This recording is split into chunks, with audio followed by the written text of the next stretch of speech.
The rain over Manhattan was not a gentle drizzle, it was a rhythmic, violent drumming against the floor-to-ceiling glass of the penthouse suite at the top of the Vance Tower. 60 stories above the gridlocked, horn-honking reality of New York City, Arthur Vance lived in a world of absolute, curated silence. At 52, Arthur was a man who had effectively bought the concept of peace, though he rarely had the time to enjoy it. His fortune, estimated at just shy of $4 billion, had been built on the cold, uncompromising foundation of logistics and global shipping. In Arthur's world, every second was a currency, every decision was a calculated risk, and every human interaction was a transaction. He was a man accustomed to being obeyed, feared, and envied, but rarely loved. His wife had passed away 7 years prior, leaving him with an empty, sprawling sanctuary of marble, brushed steel, and priceless contemporary art that felt less like a home and more like a mausoleum dedicated to his success. Enter Elena. Elena was 32, with hands that showed the faint, noble calluses of hard, honest work and eyes that held a quiet, enduring strength forged through adversity. She had arrived in the United States 4 years earlier from a small, politically fractured town in Central America, carrying little more than a battered suitcase and her infant daughter, Leo. For the past 18 months, Elena had been the head housekeeper for the Vance penthouse, a position secured through an elite staffing agency that catered exclusively to the ultra-wealthy. Elena's work was flawless. She moved through the vast, quiet spaces like a ghost, leaving behind immaculate surfaces, fresh orchids, and polished silver. Arthur barely spoke to her beyond brief, precise instructions delivered with a nod, but he respected her efficiency. In a world full of people trying to scrape off a piece of his wealth through flattery or deception, Elena was a steady, silent constant who asked for nothing except her weekly paycheck. Because of an emergency with her usual afternoon childcare provider, Elena had been forced to bring 3-year-old Leo to work with her on this particular stormy Tuesday. It was against the strict terms of her employment contract, a violation that would normally result in immediate termination by Arthur's cold-hearted estate manager.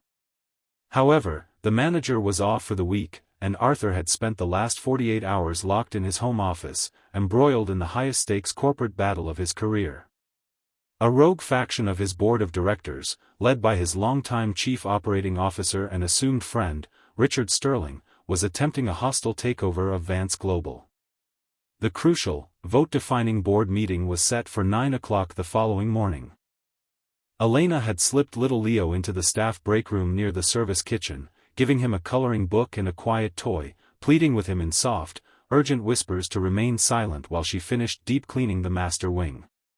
What Elena did not know, and what Arthur was only beginning to suspect, was the sheer, desperate depth of the treachery brewing within his inner circle. Richard Sterling was not just trying to vote Arthur out of his own company, he was facing imminent exposure for embezzling tens of millions of dollars through offshore dummy corporations. If Arthur lived to attend the board meeting the next morning, he would present the forensic audit that would send Richard to a federal penitentiary for the rest of his life. For Richard, the situation was no longer about corporate control, it was about survival. He needed Arthur gone, not next week, not after the meeting, but tonight. And he needed it to look entirely natural, a sudden, tragic cardiovascular event brought on by the immense, documented stress of the impending corporate war. At precisely 6 o'clock in the evening, as the sky outside turned a bruised, deep purple, the private elevator chimed. Richard Sterling stepped out into the foyer, wearing a tailor-made charcoal suit and carrying a leather briefcase. His expression was a carefully crafted mask of sorrow and deep concern. He claimed he was there to offer a final olive branch, to see if he and Arthur could find a peaceful resolution before the board met at dawn. Arthur, exhausted, his eyes bloodshot from staring at legal documents and financial ledgers for 36 hours straight, received him in the grand library. The atmosphere was thick with unspoken tension. Elena, working quietly in the adjacent dining gallery, kept her head down, her heart racing at the unexpected visitor, praying that Leo wouldn't make a sound in the back room. Richard was smooth, his voice dripping with false camaraderie as he walked over to the antique mahogany wet bar near the window. He spoke of their 20-year history, of the empires they had built together, of how sad it was that it had come to this. As he spoke, standing with his back turned to Arthur, Richard reached into his inner jacket pocket. With the precise, practiced dexterity of a man who had rehearsed this moment 100 times in his sleep, he pulled out a tiny glass vial containing a clear, odorless, and completely tasteless liquid compound, a powerful synthetic neurotoxin that mimicked a massive, untraceable heart failure within 20 minutes of ingestion. He carefully poured a generous measure of Arthur's favorite 20-year-old single malt scotch into a crystal tumbler, dropped 3 ice cubes into it, and emptied the contents of the vial into the glass. The liquid dissolved instantly, leaving no trace, no cloudiness, no warning. With a sympathetic smile, Richard turned around, carrying 2 glasses. He walked across the plush Persian rug and set the poison tumbler down on the heavy glass coffee table directly in front of Arthur, who was sitting slouched in a leather armchair, rubbing his temples in utter exhaustion. Richard held his own glass up, making a quiet toast to old times and difficult choices. Arthur sighed, a sound heavy with disillusionment, and reached out his hand toward the crystal glass. He felt defeated, worn down by the betrayal of a man he had treated like a brother for 2 decades. His fingers brushed against the cool, condensation-covered glass of the tumbler. He raised it slowly toward his lips, looking for the brief, numbing solace of the alcohol before he had to face another night of endless legal battles.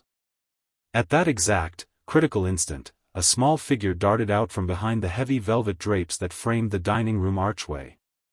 Little Leo, having escaped the break room in search of his mother, had been wandering quietly along the perimeter of the grand room.